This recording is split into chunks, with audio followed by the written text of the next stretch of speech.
My name is Ronald. I am a 45-year-old man working at a local automobile dealership as an accountant. I was married to Jenny, who was 42-year-old when we got divorced. We met around 18 years ago. I was at the fair one summer evening just walking around. It was all colorful and lively. Then I saw Jenny. She had this great smile and a laugh that made everything seem fun. We met at a game booth and ended up talking and laughing a lot. As time went on, we got to know each other better. We faced some tough times together, but we also had a lot of happy moments. After a few years, we decided to get married. Our friends and family were there, and we promised to be there for each other. That fair, where we first met, turned out to be the start of our special journey together.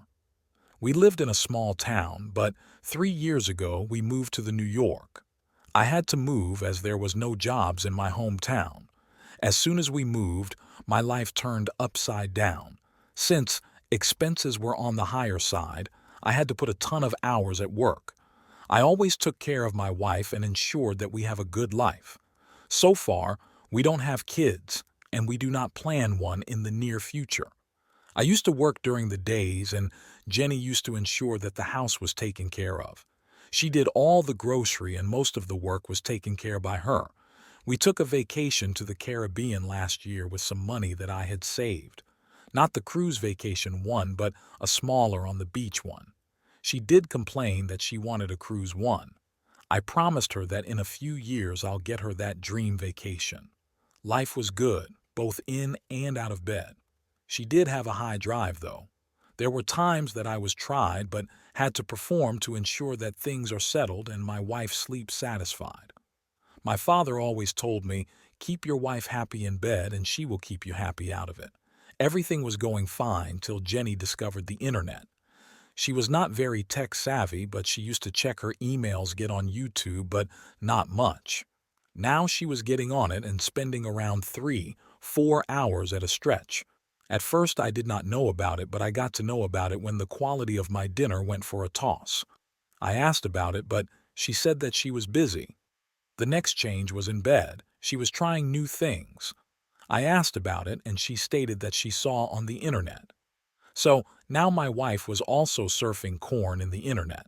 It was not bothering me a lot at first, but then one day I came home to find her on her phone making a video on her phone. She was making her daily vlog.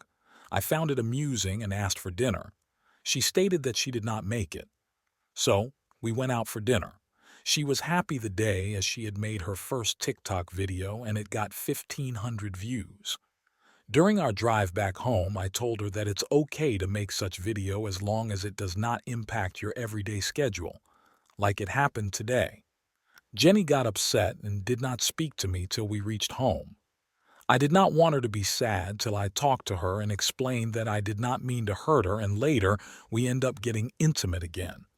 She was a bit different that day. I have heard that angry post-fight sessions are awesome.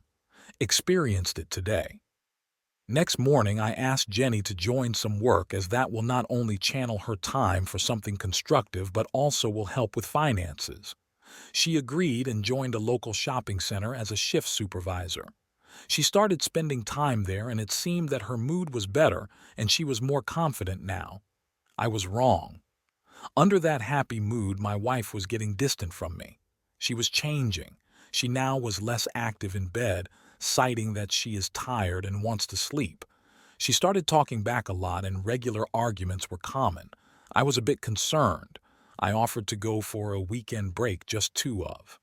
It was my idea of reconnecting with her again. She refused. Then came that fateful day, the change our relationship forever, and the damage done on this day would never be repaired again. We had a huge argument regarding her attitude at home. She used to work and come home and start with her vlogs. I had making dinner every day. However, it was tiring to do it alone and I'd wanted her to help me. She refused. I told her that we need to work together and we are nothing without each other. She walked up to me and stated that she is an independent woman and she can do whatever she wants and achieve whatever she points her finger at. She does not need me. That night she came for intimacy with me and I refused. She got on top of me and angrily said that I want you right now and you will obey. I shrugged her off and walked out of the room. She screamed and cried. I was sad and had no clue how to deal with this. I knew she was not cheating in me, and I knew that she does not love me either. I was going to office and coming back home, a routine I have always followed. The only thing missing was my wife and her smile. She did not speak to me. Neither did I. A week later, my wife came up and told me that she either wants me to open our marriage or get divorced as she cannot live with me anymore. I offered to go for a therapy together or just try to reconnect. She stated that I no longer qualify as her husband as I am too traditional for her now. I did not understand and asked her to explain, but she could not. She just wanted me out of her life and did not want anything to do with me. I asked if she has someone else in her life. She stated that she is not a cheater and will wait for the divorce to be settled before she dates anyone. She expected me to do the same. I told her that at our age it gets difficult to start dating again, and she would just be a prey for simps and younger men who just want to get in her pants. She rebuffed and stated, I am capable enough to handle herself and can still get a better and more successful man than me. I told her why would a successful man shows her over a younger woman in her 20s. She said she brings in experience and maturity. Any wise man would choose her and her wisdom. She is good in bed and knows how to handle a relationship. I sarcastically told her that I can see her handling our relationship successfully. I told her just because you can move your hips in bed does not make you a catch. I can pay and get someone who is better one, a younger one, and lot tighter one, any day that I want. She screamed and told me that she is done and does not want me near her. The situation was something that I had never experienced and I had no clue how to deal with this. How can she drift apart so fast? I moved out of the house and stayed at a friend's place for a week and later moved to a different place that I leased. Jenny, on the other hand, kept making her vlogs and sharing her experience about her separation and how she is healing from years of abuse and neglect. I was angry and called her for that video. She stated that I never gave her time and I never pampered her. I pointed out our dinners, our yearly vacations, and everything I had done. I asked her if all that I did for her ever mattered. She hung up. I had everything recorded. Not because I wanted to produce that in the court, but as it was my final discussion with her and it would serve as a painful reminder if I ever felt weak and tried to crawl back to her. I did, however, checked her videos for any clues if she was cheating on me. Did not find any. We got divorced 6 months later and I had to part ways with a lot of my hard-earned money and some investments I made during our marriage. I opted not to pay alimony and decided to have a one-time payment that would settle the matter. Jenny had agreed as it was better if we do not meet again. A few days later, a video notification came up for a new video from Jenny. I opened and this is what she said. I got ghosted by the first guy I went on a date with after my divorce. We went out a couple of days ago. I downloaded Bumble 3 days ago because I was just like, I'm gonna dip my toes back in the water and whatever. So I matched with this guy. He super swapped me and then we started talking. He asked me to go out the next day, so we did, and we went out to eat for lunch. We went and played mini golf. We went out to eat dinner. We went to his house, watched a movie. I thought it went really well. He even said I would usually never ask a girl out from an app so quickly, but I felt really intrigued by you or whatever. I even told him because we spent a lot of time together.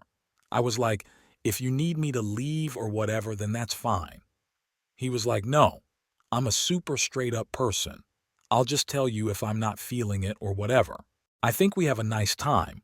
I leave and then we talk a little bit the next day, message back and forth. Then today, I did not hear from him at all and I see that he has unmatched me on Bumble, deleted me off Snapchat and blocked me on Instagram.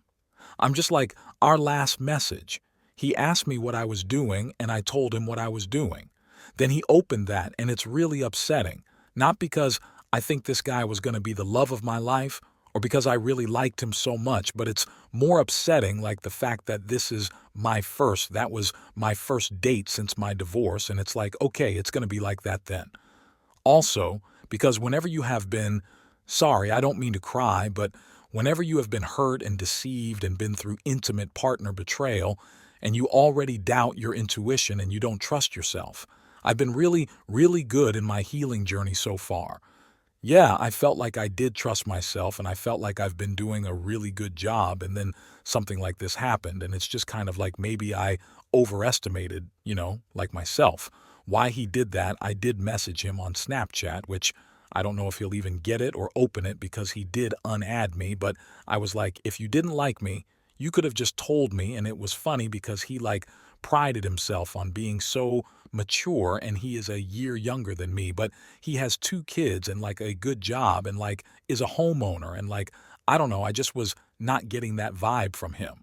This is called getting pumped and dumped.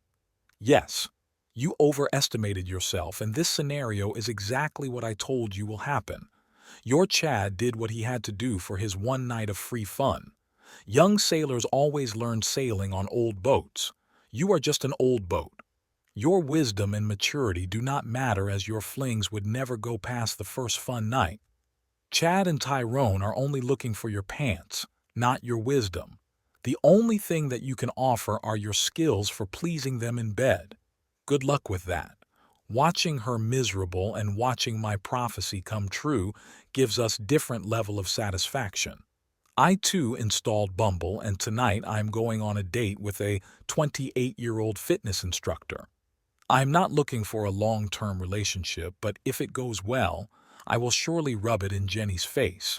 Until then, have a nice day.